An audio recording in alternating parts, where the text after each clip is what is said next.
हवाएं कितनी भी गति करती रहें, उससे सागर को क्या अंतर पड़ जाता है? ना तो सागर फैल जाता है, ना संकुचित हो जाता है, ना अपनी जगह छोड़कर कहीं और चला जाता है, ना गंदा हो जाता है। हम्म? हाँ, सतह सतह पर ऐसा लगता है कि उसमें कुछ गति हो गई है, वो बहुत सतही होती है।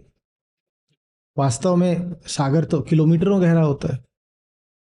वो जो सतह पर हवा चलती रहती है, उससे बिल्कुल जो सबसे ऊपरी छिलका होगा, जो सबसे ऊपरी तल होगा सागर का, उस पर आपको कुछ प्रभाव देखने को मिल सकता है, नहीं तो नीचे तो कोई भी असर नहीं होता। हम्म? एक बार कोई पुराना वीडियो है, उसका हमने शीर्षक दिया था कि गहराई स्पर्शित रहे लहरों के संघात से, और सागर बिखर नहीं जाता हवाओं के आघात से। ये एक वीडियो का टाइटल है। पुराने टाइटल ऐसे होते थे, तो खोजिएगा, मजा आएगा।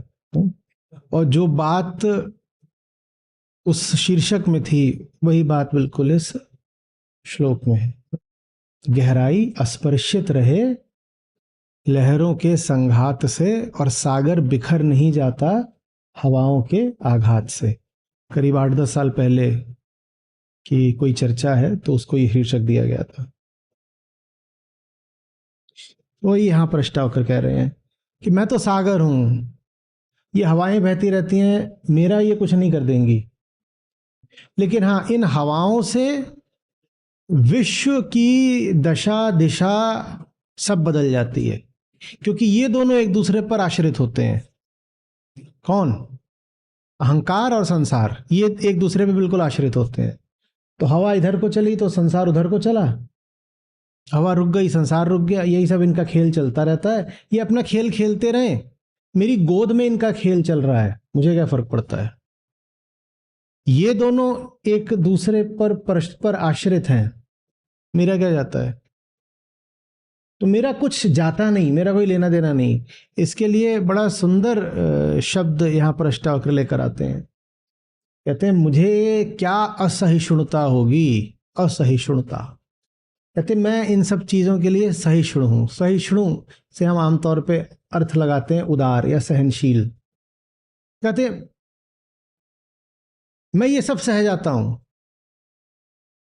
ये एक अलग तरह का सहना है। आमतौर पे हम सहते हैं तो आशय होता है कि हमें दर्द हो गया, लेकिन हमने प्रतिक्रिया दर्शाई नहीं, तो हम कहते हैं कि हमने सह लिया। लेकिन आपको दर्द हो गया, इसमें ही तो प्रतिक्रिया तो हो गई ना। आपको गेंद लग गई, यहां पर बाह में गेंद लगी, तो आपको दर्द हुआ।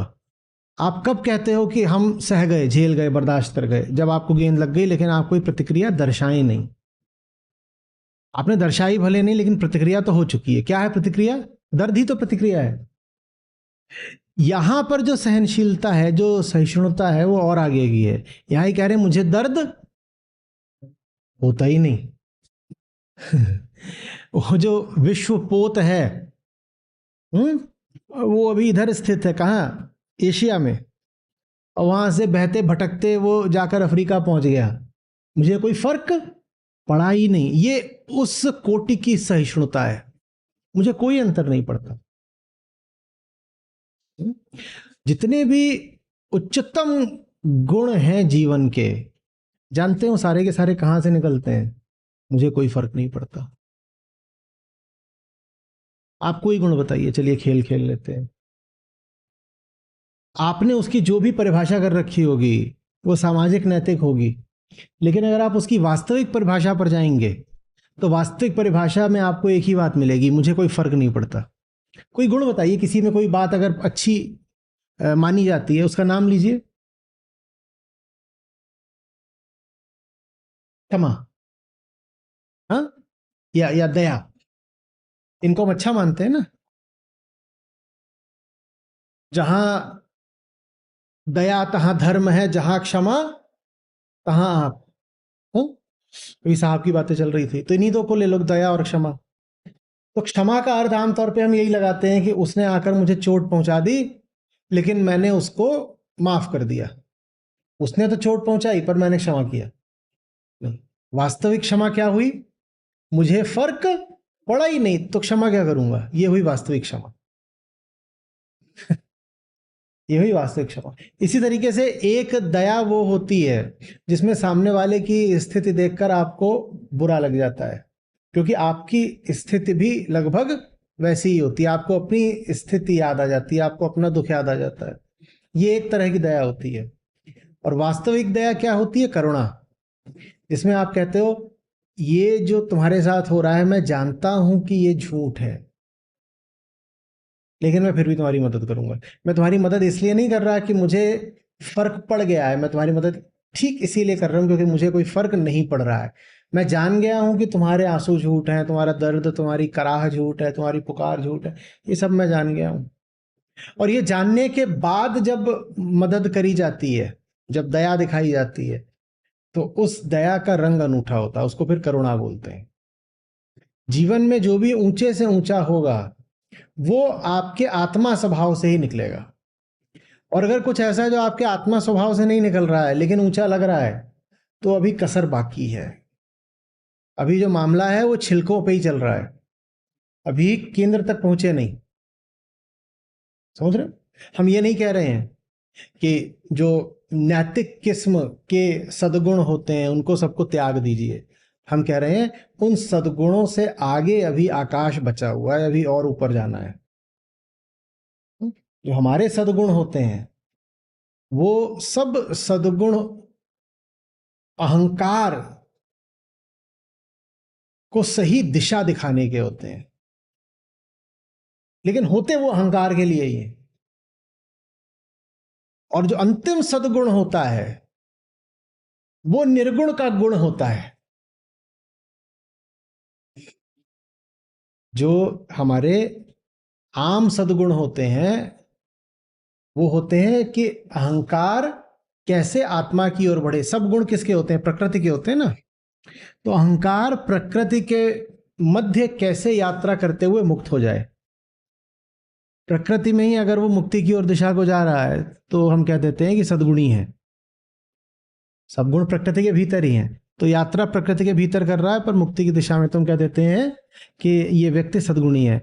और वो प्रकृति में ही यात्रा कर रहा है और धंसता जा रहा है उसी प्रकृति की दलदल में, तो हम कह देते हैं कि वो गुण है या अपगुण है।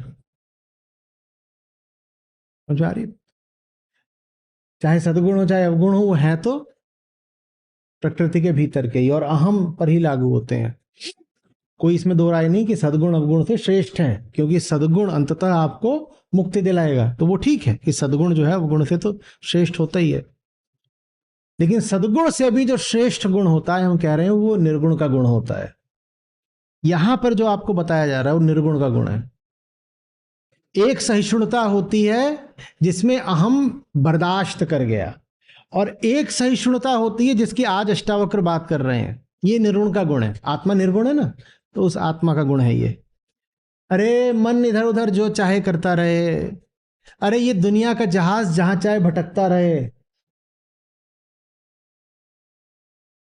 क्या हमें? ये निर्गुण का गुण है। ये आखिरी सहिष्णुता है। दुनिया को ये भी सहिष्णुता जैसी ही लगेगी, और दुनिया आके आपको बोलेगी बहुत बर्दाश्त करते हो तुम, दाद देते हैं आपकी सहनशीलता की, बहुत उदार आदमी हो।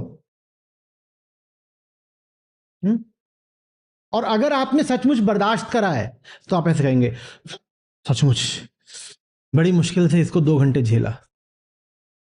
यहाँ जनक हैं, आप जनक को जाकर बोलेंगे क्या सहिष्णुता दर्शाई है, तो जनक क्या बोलेंगे?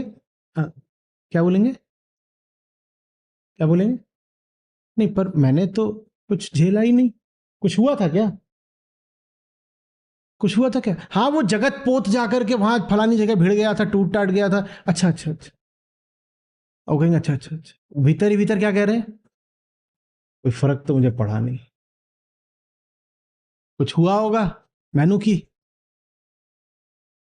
तो मुझे काहे के लिए बधाई दे रहे हो कि ये बड़ा सहिष्णु आदमी है।